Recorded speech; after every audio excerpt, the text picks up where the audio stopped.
जिस पुष्यमित्र शुंग नाम के ब्राह्मण ने वो आया, सम्राट बृहदत्त मौर्य की हत्या करके फैजाबाद आया, और फैजाबाद के 7 किलोमीटर का जो एरिया है फैजाबाद से, वहां पर उसने अयोध्या बनाया। और अभी जो मेरे पास जानकारी आ रही है कि उसने जानबूझकर पाटलिपुत्र में हत्या करने के बाद जानबूझकर साकेत चुना। अभी जो नए सबूत हमारे पास आ रहे, आर्कियोलॉजिकल सबूत हमारे पास आ रहे, साकेत दुनिया का बहुत बड़ा व्यापारिक केंद्र था और दुनिया का बहुत बड़ा बुद्धिस्ट सेंटर था और मूल निवासियों के बहुत बड़े आस्था का केंद्र था।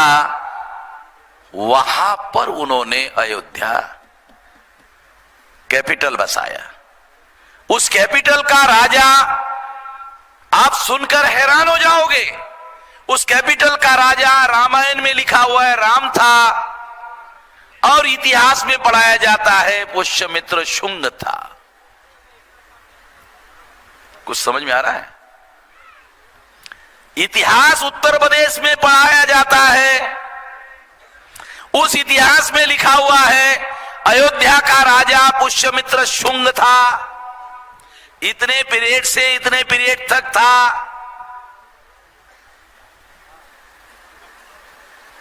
और रामायण में पढ़ा जाता है अयोध्या का राजा राम था। तो अयोध्या का राजा राम था, ये ऐसा कॉम्बिनेशन कैसे बना? तो महापंडित राहुल सांकृत्यायन, जो आजमगढ़ का केदारनाथ पांडे नाम का ब्राह्मण है, उसने वोल्गा से गंगा नाम का किताब लिखा। उस किताब में उन्होंने लिखा कि पुष्यमित्र शुंग के दरबार में वाल्मीकि राजकवि थे, और पुष्यमित्र शुंग को सामने रखकर उसने रामायण लिखी। रामायण का राम कोई और नहीं था, पुष्यमित्र शुंग ही था। दो बातें बता रहा हूं आप लोगों को। एक, मैंने पहले बताया अयोध्या राम जन्मभूमि नहीं है, तो फिर राम कौन है? तो बता रहा हूं राम कौन है। राम कोई और नहीं है, पुष्यमित्र शुंग ही राम है। राम का कोई आर्कियोलॉजिकल एविडेंस आज तक उपलब्ध नहीं हुआ, पुष्यमित्र शुंग का मिल रहा है। आर्कियोलॉजिकल एविडेंस नहीं मिल रहा है। देखो, इसको और डबल एविडेंस से प्रूव करता हूं, एक नहीं, सिंगल एविडेंस नहीं, डबल एविडेंस। राम की पत्नी का नाम रामायण में बताया सीता। तो हमने सोचा चलो यार, राम का आर्कियोलॉजिकल एविडेंस नहीं मिल रहा है, तो उसके पत्नी का अगर मिल जाता तो मान लेते राम हो गए। तो सीता का ढूंढने के लिए गए, तो सीता, उसका जो बाप है जनक, वो हल चला रहा था जमीन में, हल चलाते चलाते मिली। सीता का बायोलॉजिकल बर्थ नहीं है, राम का बायोलॉजिकल जन्म नहीं है। साइंटिफिक लैंग्वेज में सीता का बायोलॉजिकल बर्थ नहीं है, राम का बायोलॉजिकल बर्थ नहीं है। साइंटिफिक बात में, साइंटिफिक अर्थों में बता रहा हूं। दशरथ निमुत्रिक है, ऐसा ब्राह्मणों ने वाल्मीकि रामायण में लिखा। केरला के कोई व्यक्ति है यहां बोल रहे थे कि राम बड़ा अच्छा राजा था, बहुत अच्छा राजा था। हाँ, अच्छा था।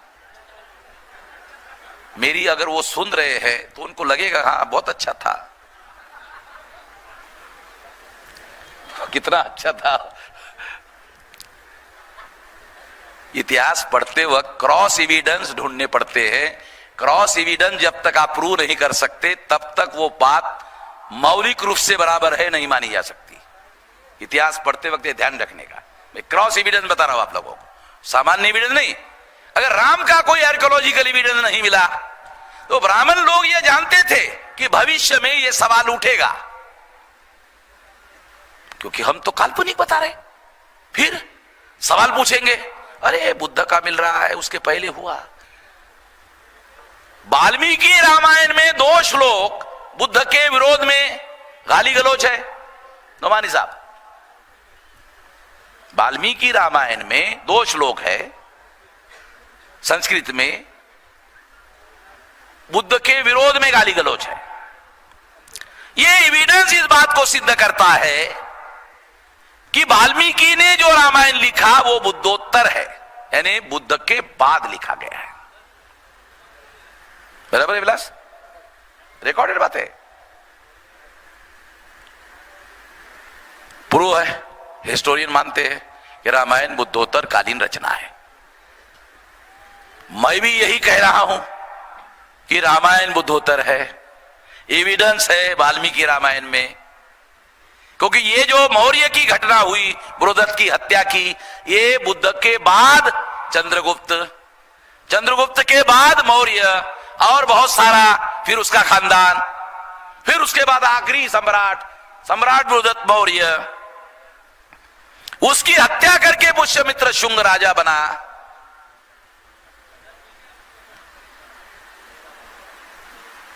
तो ये जो पुष्यमित्र शुंग है, उसके दरबार में वाल्मीकि राजकवि थे। जैसे विक्रमादित्य के दरबार में कालिदास राजकवि थे, वो भी संस्कृत का कवि था। उसने विक्रमादित्य को सामने रख के काव्य लिखा, और वाल्मीकि ने पुष्यमित्र शुंग को सामने रखकर काव्य लिखा। उस काव्य का नाम है रामायण है। बराबर है?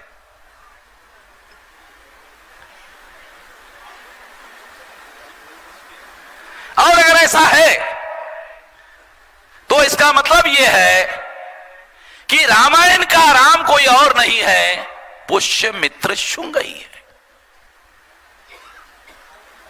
तो जो रामायण के अंदर काल्पनिक राम है, जिसका आर्कियोलॉजिकल एविडेंस मिल नहीं रहा है, वो इसलिए नहीं मिल रहा है क्योंकि राम कोई और नहीं है, पुष्यमित्र शुंग ही है। ये पुष्यमित्र शुंग कौन है? ब्राह्मण है। और ध्यान रखो, पुष्यमित्र शुंग ब्राह्मण है। दशरथ कौन है? राम का पिताश्री दशरथ कौन है? क्षत्रिय है। पुष्यमित्र शुंग कौन है? ब्राह्मण है। कॉन्ट्रडिक्शन आ गया कि पुष्यमित्र शुंग ब्राह्मण है, दशरथ क्षत्रिय है, क्षत्रिय के घर में क्षत्रिय पैदा होता है। मगर राम जो है, चूंकि दशरथ निपुत्रिक है, दशरथ के घर में एक भी पुत्र नहीं है, निपुत्रिक है, तो श्रृंग नाम का ऋषि है, उसके द्वारा दशरथ के घर में पुत्र संतान पैदा की जाती है। ऐसा वाल्मीकि रामायण में लिखा हुआ है। हमने नहीं लिखा, वाल्मीकि ने लिखा। और वाल्मीकि ने रामायण में लिखा, मैं प्रचेता का 10वां पुत्र हूं, और प्रचेता ब्रह्मा का पुत्र है। और ब्रह्मा का मतलब है, ये कह सकता है, वाल्मीकि के कहने का मतलब है, मैं लुंगे सुंगे ब्राह्मण के खानदान का आदमी नहीं हूं, डायरेक्ट ब्रह्मा के खानदान का हूं। ये रामायण में लिखा हुआ है विलास, है ना? रामायण में लिखी बात बोल रहा हूं, अपनी बात नहीं बोल रहा हूं। मैं ऐसे लुंगे संगे ब्राह्मण के घर का पैदा हुआ नहीं हूं। मेरा एक खानदान है, खानदान को एकदम डायरेक्ट ब्रह्मा का, इधर उधर का नहीं, ऐरिया गैरिया खैरिया ब्राह्मण का नहीं हूं, डायरेक्ट प्रचेता के पुत्र का हूं। ब्राह्मण के घर में पैदा, ब्रह्मा के घर में पैदा हुआ हूं। और उसने ये कहानी लिखी, ऐसा दिया हुआ है तो उस वाल्मीकि ने। तो इसका क्या मतलब है? उसने लिखा, दशरथ के घर में कोई पुत्र नहीं है, दशरथ निपुत्रिक है। अश्रिंग नाम के ऋषि से दशरथ के घर में पुत्र संतान प्राप्त कराई गई। इसका मतलब है दशरथ क्षत्रिय है, मगर क्षत्रिय के घर में जो पुत्र पैदा हुआ वो ब्राह्मण जो ऋषि है, श्रृंग ऋषि से पैदा हुआ है। पाटिल साहब समझ लो, बहुत बारीक बात बता रहे, माइक्रो लेवल की बात है, बायोलॉजिकल साइंस के आधार पर बता रहा हूं। इसका मतलब है वाल्मीकि ने वाल्मीकि रामायण में लिखा कि राम का जो बायोलॉजिकल फादर है वो दशरथ नहीं है, बायोलॉजिकल फादर पुष्यमित्र शुंग का जो बायोलॉजिकल फादर है वो श्रृंग ऋषि है। शुंग श्रृंग, समझ लो, बहुत माइक्रो एनालिसिस है। श्रृंग श्रृंग, ये श्रृंग और शुंग एक ही है। ये ब्राह्मण को समझ में आता है और दूसरा वामन मेश्राम को समझ में आता है, बाकी किसी को समझ में नहीं आता। इतिहास में जो टर्मिनोलॉजी होती है उसका विश्लेषण कैसे किया जाए, भाषा शास्त्र का अर्थ कैसे निकाला जाए, शब्दों का अर्थ कैसे निकाला जाए, और शब्दों की उत्पत्ति कैसे होती है, और शब्दों की तोड़ कैसे होती है, शब्द कैसे टूटते हैं, शब्दों का अपभ्रंश कैसे होता है, इतना सारा इतिहास में आता है।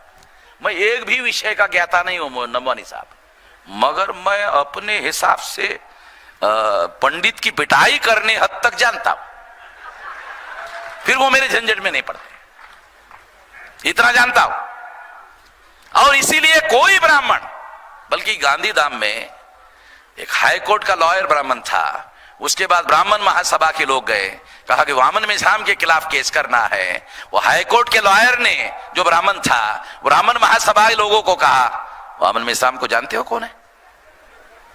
कहा कि नहीं, पहले जानो, खिलाफ केस करना है। वो हाई कोर्ट के लॉयर ने, जो ब्राह्मण था, ब्राह्मण महासभा के लोगों को कहा, वामन मेश्राम को जानते हो कौन है?